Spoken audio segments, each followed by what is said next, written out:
Bonjour à tous et bienvenue à ce webinaire sur CPHVAC sur la saisie ou le traçage des installations de climatisation de multi-split qu'on va voir sur le logiciel CPHVAC. Je vais activer la caméra pour un peu plus de fluidité.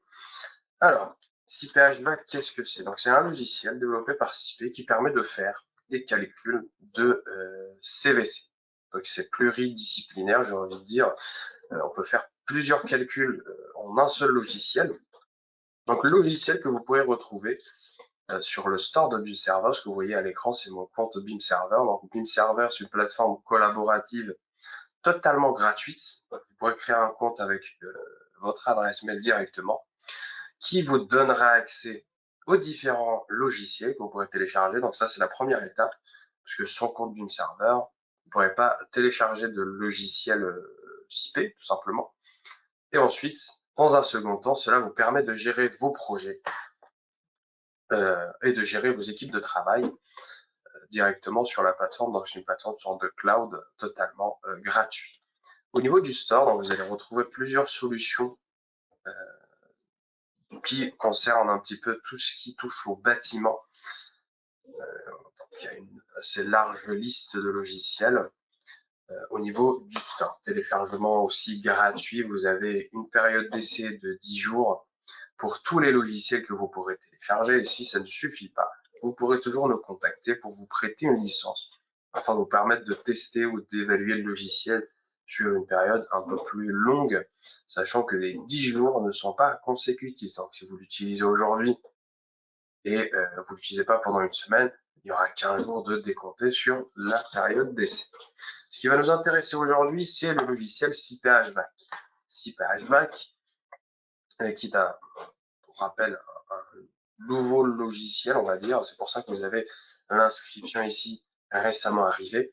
C'est pas un nouveau, mais c'est une fusion de plusieurs logiciels qui donne désormais la possibilité de faire plusieurs dimensionnements de calcul suivant vos cas sur un même et unique logiciel. Donc, vous pourrez le télécharger ici ou tout simplement accéder au site internet dédié au logiciel avec des ressources d'apprentissage, des FAQ, etc. Donc, pour le télécharger, vous avez deux choix. Comme ici, vous allez pouvoir le télécharger en isolé. Donc, vous aurez le petit logo ici, CPHVAC, sur votre ordinateur, sur le bureau, et c'est tout. Vous pourrez le lancer directement depuis le bureau. Autrement, et si vous avez plusieurs logiciels que vous utilisez, c'est souvent le cas, vous avez la possibilité de télécharger ce qu'on appelle le CP Menu. Alors, le CP Menu, c'est une sorte de plateforme que vous allez pouvoir installer qui va regrouper plusieurs logiciels.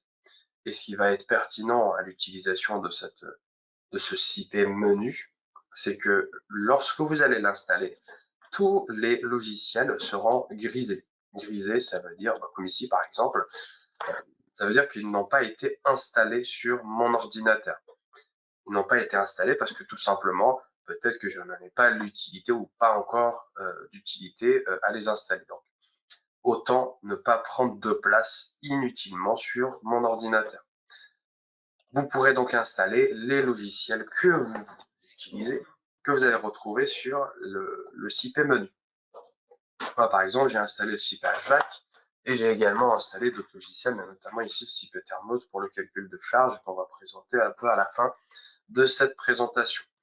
Donc ici, on a le CPHVAC qui est installé. Et les trois petits points, ça veut dire que on est à jour au niveau donc des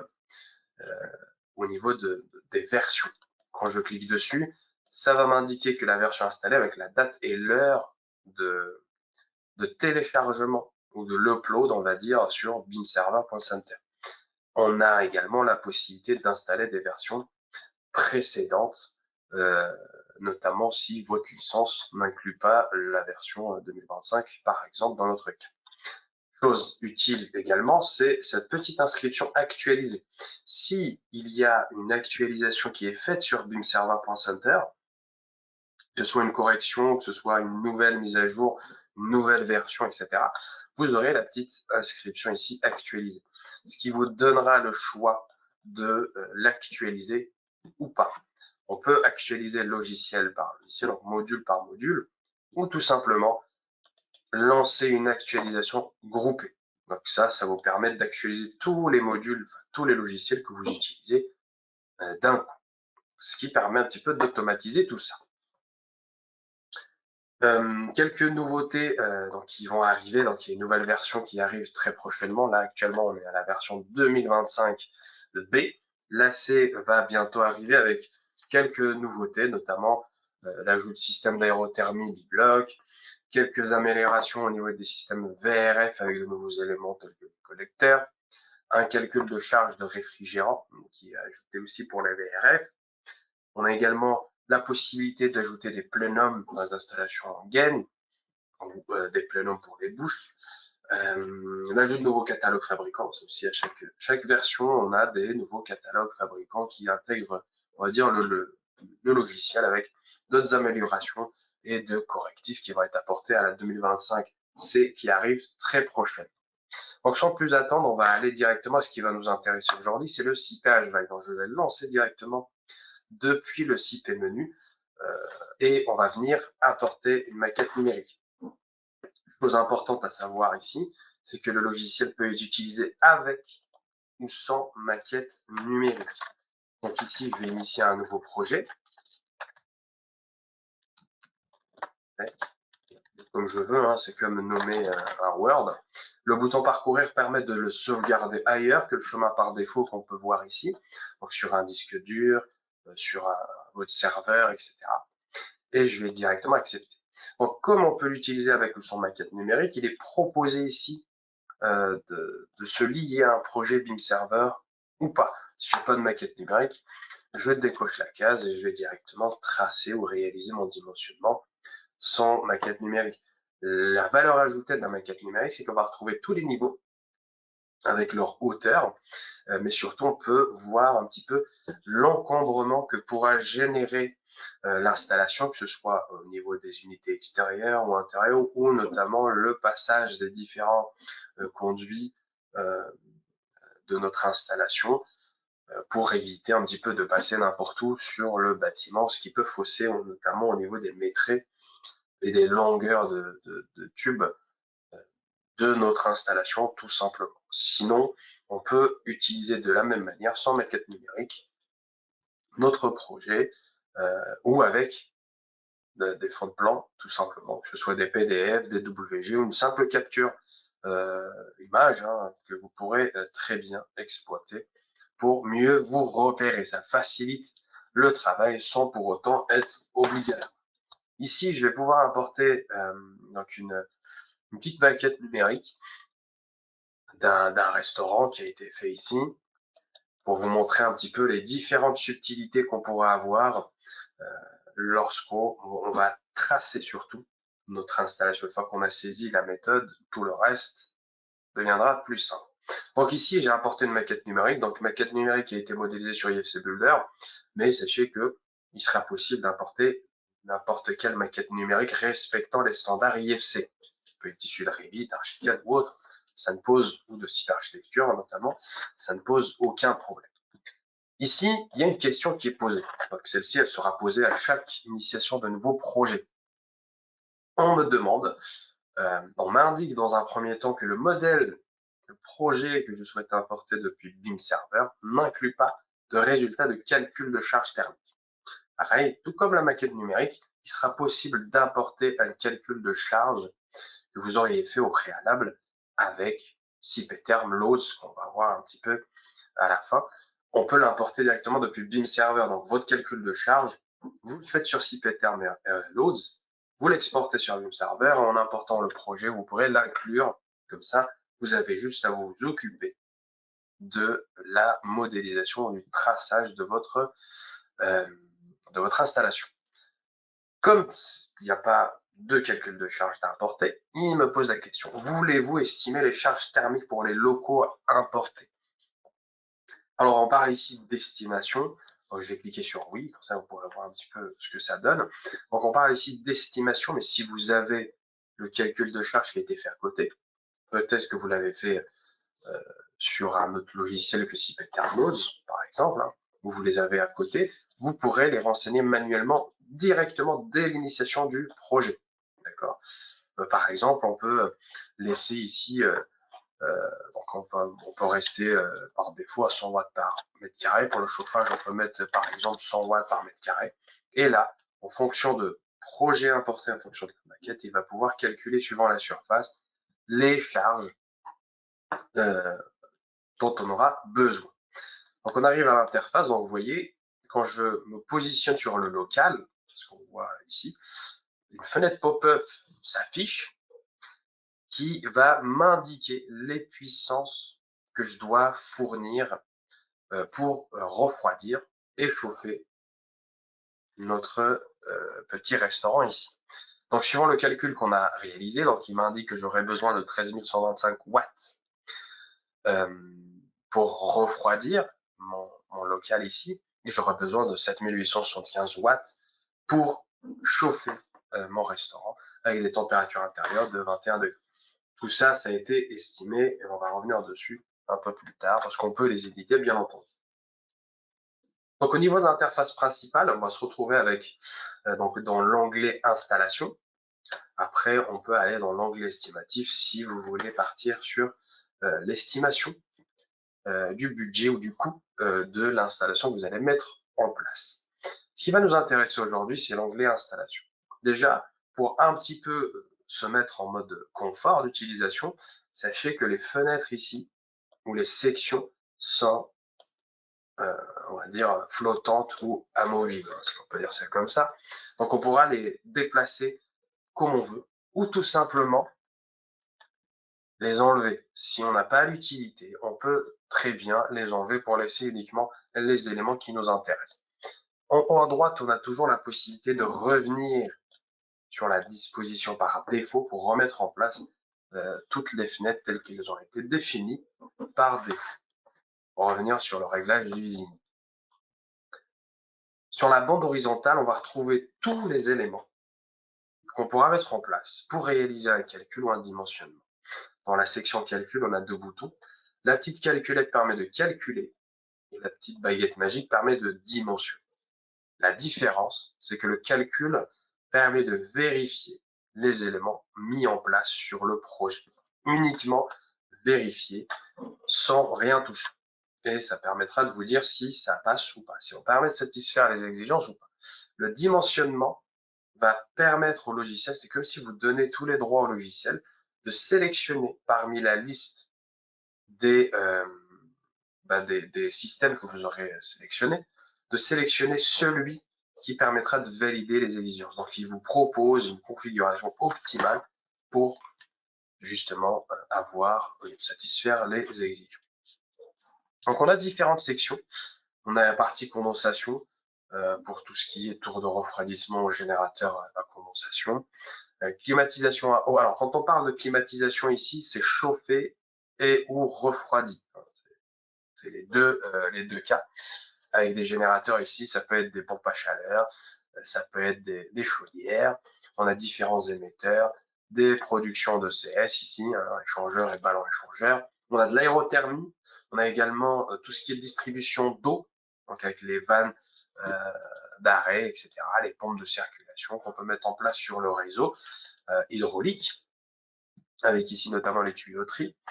On a la partie détente directe, donc VRF multisplit, donc multisplit qu'on va voir aujourd'hui, monosplit aussi, et les tuyauteries de réfrigérant qui permettra de relier les unités extérieures avec les unités intérieures. Ça, c'est la partie, on va dire, hydraulique, si on peut dire ça comme ça, ou réfrigérant, ou détente directe, comme c'est écrit ici. Et on a la partie aérolique, donc distribution d'air pour tout ce qui est soufflage ou reprise d'air avec les gaines, etc. Sujet d'un webinaire précédent que vous pourrez retrouver sur YouTube, bien entendu. On a la partie édition qui permettra de déplacer des points, déplacer des tuyauteries, des conduits, des bouches, etc. directement. Ça vous donne la possibilité d'éditer à la place d'effacer et de retracer. On a la partie charge thermique. Donc, charge thermique, ici, on avait demandé à ce que ça soit estimé lors de l'import de notre projet. Donc, on a, par exemple, celle que j'ai vue tout à l'heure, celle que j'ai montrée. Donc, on a 13 125 watts pour la partie restauration. Quand je double-clique dessus, j'ai la possibilité, bien entendu, de modifier mes éléments. C'est pas parce qu'on les a estimés au début qu'on c'est totalement figé. Charge thermique totale ou charge thermique par unité de surface, que ce soit le refroidissement ou le chauffage. Supposons que on n'a pas de refroidissement à mettre en place. Ben, il suffit juste de mettre 0 sur les charges ici, ce qui permettra directement de ne pas prendre en compte le refroidissement. Ensuite, on va s'occuper que de la partie donc restauration.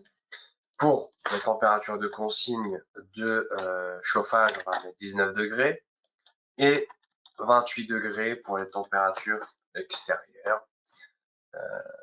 Température intérieure de consigne, par exemple, ici. Donc, quand j'accepte, le reste des éléments, alors je peux supprimer si j'ai pas besoin de faire le calcul dessus. Sinon, j'accepte. Donc, j'ai tout le temps la possibilité de modifier ou d'éditer les données d'entrée. Et ensuite, on a la partie résultat avec la section BIM Server qui permet de partager l'installation sur BIM Server. Alors, ici, donc, on va mettre en place au niveau du rez-de-chaussée, ici, un multisplit. On va mettre 3 unités intérieures. On va positionner ici, par exemple, c'est à titre d'exemple, bien entendu, avec une unité extérieure qu'on mettra au niveau de la toiture. Donc ici, ce qu'on peut voir là, c'est les charges qu'on a appliquées à notre salle de restauration. En haut à droite, en haut à gauche, pardon, on a les options générales. Options générales qui permettent de conditionner ou de paramétrer tout ce qui va être pris en compte pour le dimensionnement et la vérification qui va être faite par le logiciel. Les températures max et minimales d'entrée aux émetteurs. On a les critères de dimensionnement et base d'expansion, les conduits, les tuyauteries, etc. Donc, c'est générique. Enfin, ça prend en compte tous les éléments du projet. Donc, comme ici, on va juste mettre un multisplit, donc on ne va pas se préoccuper de paramétrer les conduits ou autres. Mais vous pouvez le faire parce que vous pourrez exporter vos options générales. Là, le paramétrage, vous pouvez le faire une fois, que vous pouvez appliquer à tous les autres projets que vous allez avoir. On a ici les concentrations limites de réfrigérants qu'on peut sélectionner suivant la catégorie de votre bâtiment. On a les tracés automatiques, donc vous pourrez conditionner un petit peu les limites que va prendre le logiciel pour relier les unités extérieures avec les unités intérieures de manière automatique, au lieu de faire de manière manuelle. On a également ici les conditions extérieures, soit vous le renseignez manuellement, soit comme ici, je vais prendre avec France, je vais prendre Rennes par exemple. Alors, tac. Tac, je vais prendre Nantes, c'est le plus proche. Si j'arrive à la choper. Nantes Atlantique par exemple. Station météo, suivant la méthode HRAE. Bien entendu, vous avez la main sur ces températures-là pour vraiment les adapter à votre projet. On a les conditions intérieures du local en question. Par contre, ça s'applique à tout le projet. Donc ça va s'appliquer à tous les locaux, sauf si on les édite comme j'ai fait tout à l'heure, où là, ça va prendre en compte les données renseignées pour chaque local. On retrouve le fluide de travail avec les symboles pour les plans qu'on pourra importer ici. Je vais tout sélectionner. Si on réalise les plans, on a la possibilité d'importer une base de données pour tout ce qui est symbole, ou on pourra tracer ou dessiner nous-mêmes tous les éléments avec lesquels on a l'habitude de travailler. Donc ça, c'est les données générales qui s'appliquent à tout le projet. On a un petit bouton ici, qui s'appelle gestion des catalogues. Au niveau de gestion des catalogues, ça permet d'importer un catalogue fabricant. Je vais parler pour l'ajout de nouveaux fabricants pour la version C, mais on a une assez bonne base de fabricants qui sont déjà renseignés au niveau du logiciel, qu'on retrouve ici. Il n'y a pas que ça. Avec le bouton autre catalogue, on va retrouver d'autres fabricants qu'on a mis en place. Par exemple, ici, on va mettre en place un multisplit. Je souhaite importer un fabricant qui propose des multisplits. Ben, je ne vais pas m'amuser à chercher lequel fait quoi. J'ai la possibilité de filtrer ma recherche.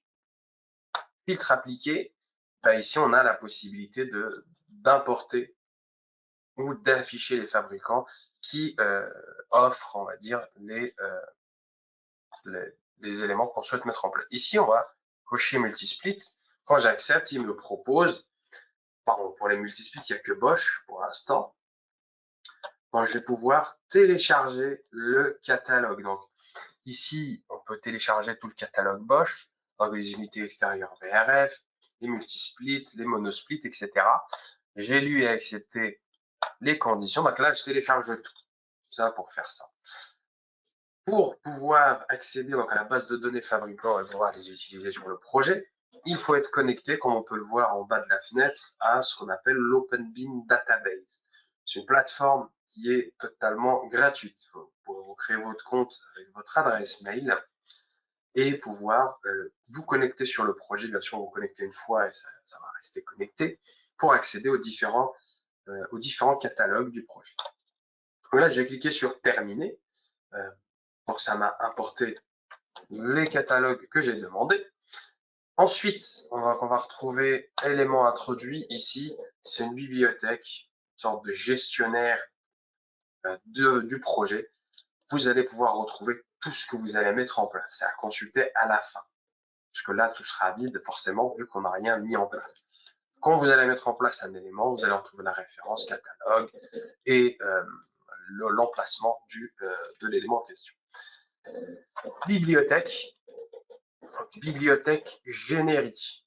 Supposons que vous n'avez pas de fabricant, hein, vous ne travaillez pas avec un fabricant particulier, vous pouvez importer des radiateurs prédéfinis sur le logiciel. Donc ça, c'est des catalogues génériques, pas de fabricant ou quoi que ce soit, ou vous pouvez l'ajouter manuellement, d'accord, sachant que il sera impossible de les exporter sur votre PC, sur un serveur ou autre pour pouvoir réutiliser votre bibliothèque sur d'autres projets pour éviter de perdre du temps tout simplement.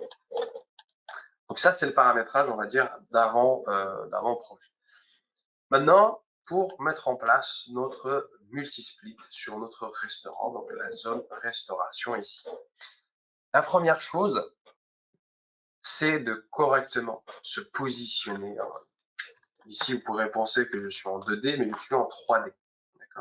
J'ai ma maquette numérique. Sur la gauche, j'ai la possibilité de gérer les différentes vues. Donc là, je peux enlever mon modèle architectural et laisser que les plans. Il y a les plans ici qu'on a importés avec la maquette, les fonds de plan. Et ce qu'on voit ici, c'est les contours du local qu'on va étudier aujourd'hui. Ensuite, on va pouvoir revenir ici. C'est la meilleure méthode, on va dire, pour correctement tracer et de manière assez simple nos différents éléments. On va commencer par mettre en place nos unités intérieures. D'accord ? On va les placer par exemple à ce niveau-là, à titre d'exemple bien entendu. Donc dans la section multisplit, donc je vais retrouver des unités extérieures multisplit et des unités intérieures multisplit murales. Je vais sélectionner les murales pour commencer. Avec la petite flèche bleue, comme j'ai importé tout à l'heure un fabricant, donc c'était du Bosch, je vais retrouver donc le catalogue Bosch, la série Climate 5000 MS et les différents modèles. Pour l'instant, je ne sais pas quel modèle choisir.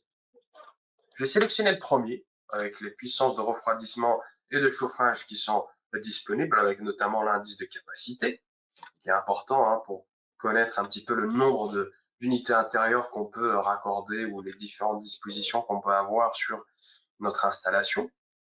Et je vais demander par la suite un dimensionnement logiciel, celui qui va venir, donc c'est le logiciel qui va venir dans le modèle ici. Si le premier ne passe pas, il va tester le deuxième, etc. etc.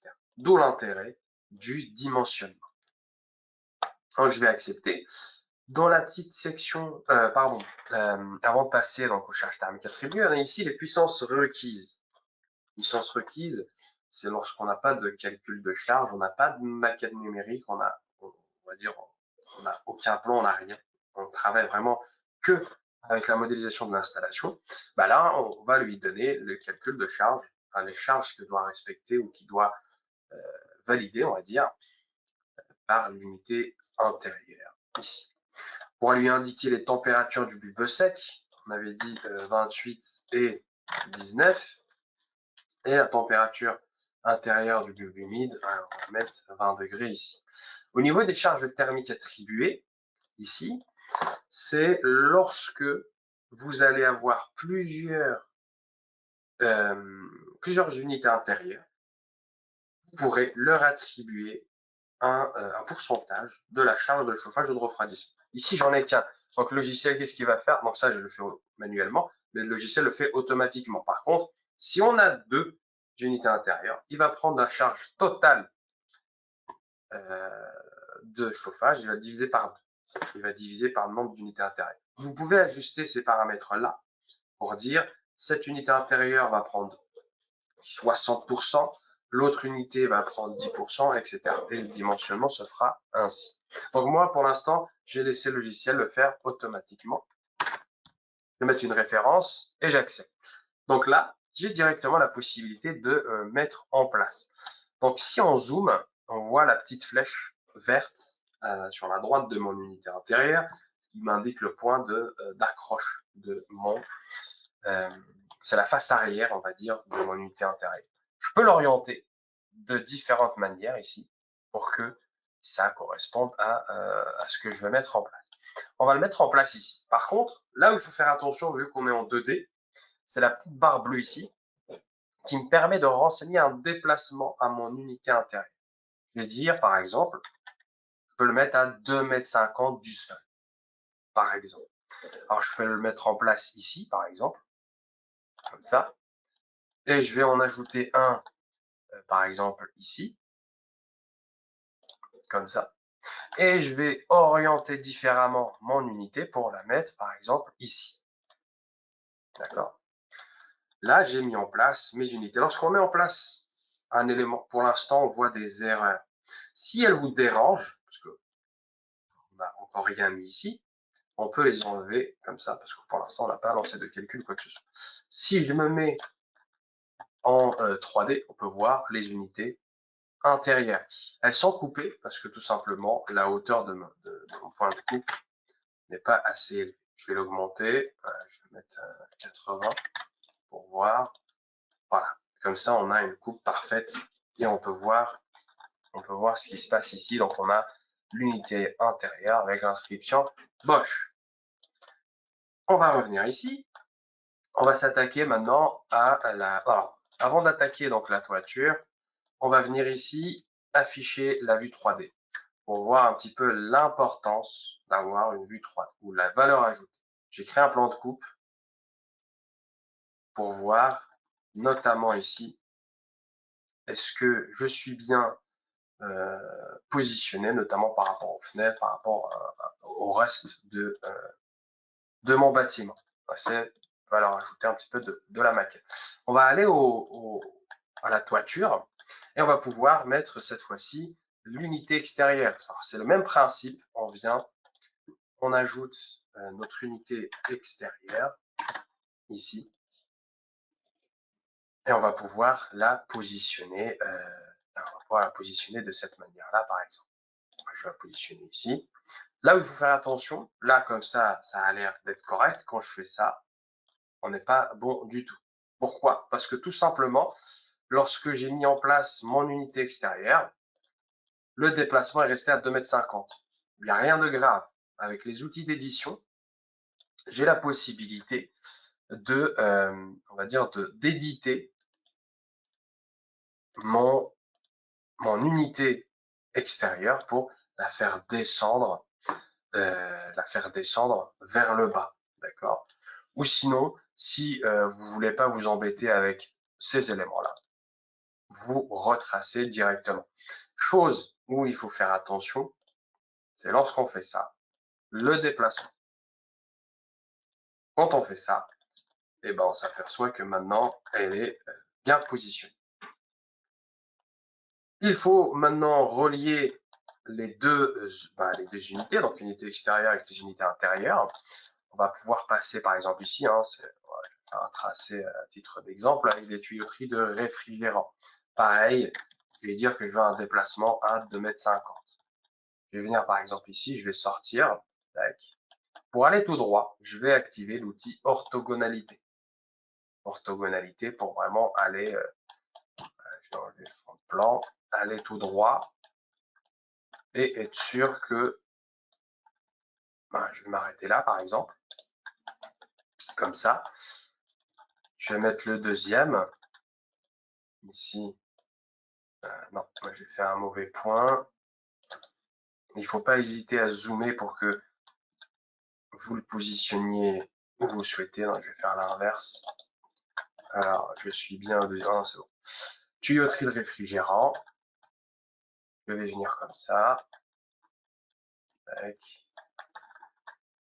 Ici, je vais être un tout petit peu loin de la première. Et je vais remettre là,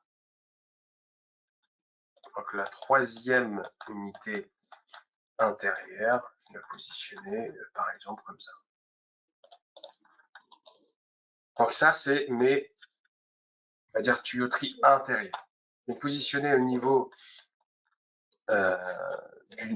de la toiture. Et là, vous allez me dire comment on fait pour se repérer par rapport à ce qu'on a tracé au niveau inférieur. Tout simplement, on vient sur 3D. Et dans 3D, on va rester sur la même projection et on a tout, on va dire, tout ce qui a été fait en 3D. On est en 3D. Pour faciliter un petit peu la chose, il faut juste gérer les niveaux cette fois-ci. Tout à l'heure, on gérait que le déplacement. Le déplacement, c'est en fonction du niveau dans lequel on se trouve. Maintenant, vu qu'on est en 3D, il faut aussi sélectionner le niveau concerné. Donc, le niveau concerné, c'est roof, donc c'est toiture. Et le déplacement, je vais mettre 0, tout simplement. Et je vais pouvoir, regardez bien, directement m'accrocher et venir ici. Comme ça.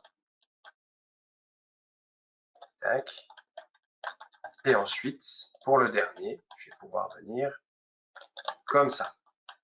Ce qui va être bien, pourquoi je me positionne tout le temps avec une projection XY, pour que je travaille en 2D et je gère juste les altimétries et les niveaux, c'est parce que, alors ici, si je bouge mon modèle, je vois que les parties, donc les tuyauteries verticales, sont automatiquement et instantanément générées par le logiciel. Donc moi, avec une projection donc XY, je gère juste le niveau et le déplacement par rapport au niveau que j'ai sélectionné. Le reste, c'est le logiciel qui va le faire. D'accord? Dernière étape, donc on vient ici, donc je vais désactiver l'ortho. Je vais venir me raccorder à mon unité extérieure. Donc ici, on n'est pas tout à fait droit, pas de problème. Je peux venir faire ça pour aligner. Pas hésiter à zoomer pour que on chope bien donc, la partie verticale. Là, j'ai été presque bon. Alors, on va faire comme ça, par exemple, pour que tout soit aligné. Donc là, j'ai la liaison entre mes différentes unités. J'ai fini mon installation. Ce qui va rester, c'est soit je fais un calcul, soit je fais un dimensionnement. Là, à mon avis, tout sera validé. Lorsque je calcule, alors je vais afficher les erreurs ici s'il y en a. Et on peut voir qu'il y a une erreur ici. C'est que tout simplement, au niveau des combinaisons qu'on a sélectionnées, ça ne passe pas par rapport à l'unité extérieure. Sinon, au niveau de mes unités intérieures, au niveau des puissances installées, ça permet de valider les exigences. Ici, au niveau des combinaisons, parce que le dimensionnement, quand il va être fait, donc il m'a sélectionné la 42, il va être fait par rapport aux puissances. D'accord? Si je fais ça et que je recalcule, donc il va être fait par rapport aux puissances et pas par rapport aux différents éléments. Donc ici, on peut voir, des fois il faut venir intervenir de manière manuellement. Quand je clique dessus, alors je vais revenir juste par rapport à ces éléments-là. Les charges thermiques attribuées, je peux lui attribuer la totalité ou lui attribuer une partie ou autre que je vais pouvoir retrouver ici. D'accord. Donc une fois le calcul fait, les résultats graphiques, pour info, parce que j'ai souvent la question, les résultats graphiques sont disponibles que pour la partie donc chauffage hydraulique. Si vous mettez une chaudière, une pompe à chaleur, etc. Un fluide frivole, on n'aura pas ces éléments-là. Une fois qu'on a calculé, on peut directement passer au récapitulatif. Au niveau des récapitulatifs, vous avez une documentation, on va dire, générique, qui prend en compte tous les types de calculs que vous allez avoir en gris. Si elle n'est pas prise en compte, ça va griser. Ce qui va nous intéresser, c'est le multisplit. Donc, on va retrouver tout le détail ici. D'accord? Les conformités, etc. On va retrouver les matériaux, donc avec ce qui a été utilisé, et aussi les quantités, avec donc une unité extérieure, une seule, 3 unités intérieures. On a ici des tuyaux, la tuyauterie, pardon, 40 mètres pour du 9,5 et 15,9 avec 40 mètres aussi. On peut ajouter des plans avec des cartouches ou pas. Je vais mettre ici donc la toiture, le rez-de-chaussée, en incluant un schéma de détente direct ici. Je peux dessiner les fonds de plan ou pas, donc je peux ajouter différents éléments à mes plans qui vont être générés par le logiciel. Ici, détail de tous les dessins pour que je puisse voir ce qui a été fait. Alors, petite précision. Donc ici, il ne va pas nous montrer tout le toit. D'accord? Il va juste nous montrer la partie où il y a des éléments tracés. D'accord? Comme ici avec des unités intérieures, ou ici, donc notre schéma. Ça, c'est les plans que vous pourrez exporter en DWG pour les éditer, en PDF notamment, etc. Le schéma dont on parlait tout à l'heure, donc on va le retrouver ici en isolé, on va dire, sans les plans. Donc on va retrouver les schémas qu'on peut exporter pareil en DWG pour les éditer. Donc ici, le schéma de contrôle, on l'a pas pour du multisplit, mais plus pour des VRF qu'on pourrait avoir.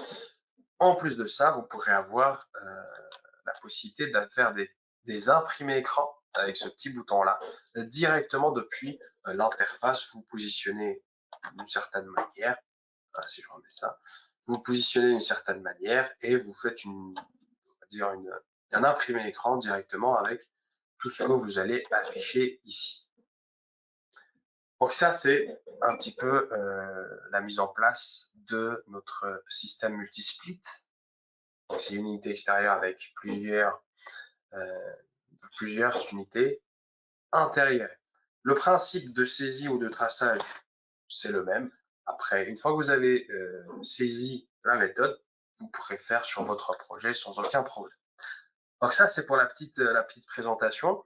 Ici, donc c'est un projet exemple que vous pourrez retrouver au niveau du logiciel avec une maquette cette fois-ci différente qui n'a pas été modélisée avec IFC Builder mais avec SIP Architecture, donc avec beaucoup plus d'éléments qui est assez agréable à regarder. Donc on va retrouver le mobilier, on va retrouver un petit peu les éléments extérieurs. Et là, si je me mets au niveau du plafond, on voit qu'on a mis en place donc, le système de ventilation qui va être ici. Donc ça, c'est du soufflage, de la reprise. On a des cassettes qui ont été mis en place ici au niveau donc, de notre projet. Un cassette qu'on peut mettre avec les VRF. Cassette, on a mural, console, plafonnier, etc. On a différentes possibilités de faire. Donc on peut mettre en place toutes nos installations, que ce soit pour la ventilation ou pour la climatisation, en un seul projet. Lorsqu'on dimensionne, il va nous dimensionner tout ce qui a été fait, que ce soit les conduits, les tuyauteries, etc. Donc on va retrouver le schéma de tout à l'heure avec les différents éléments cassette, murale, etc. pour chaque unité. Et on va aussi retrouver dans le schéma de contrôle dont je vous ai parlé pour les VRF, ici, directement. Donc ça, c'est un petit exemple pour voir un petit peu ce qui est possible de faire avec le logiciel.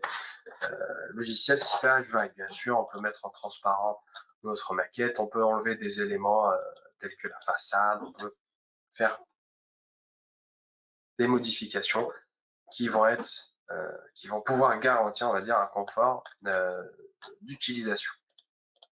Donc voilà pour notre petite présentation d'aujourd'hui sur le traçage ou la saisie du multisplit, sachant que la méthode de saisie ou de traçage avec la gestion des niveaux, des altimétries, des hauteurs, etc., c'est la même pour tout ce qui concerne, on va dire, tout ce qui concerne CPHVAC. Pour finir, je vais vous présenter un petit peu, faire un petit tour sur le logiciel CPThermloss qui lui permet de faire un calcul de charge.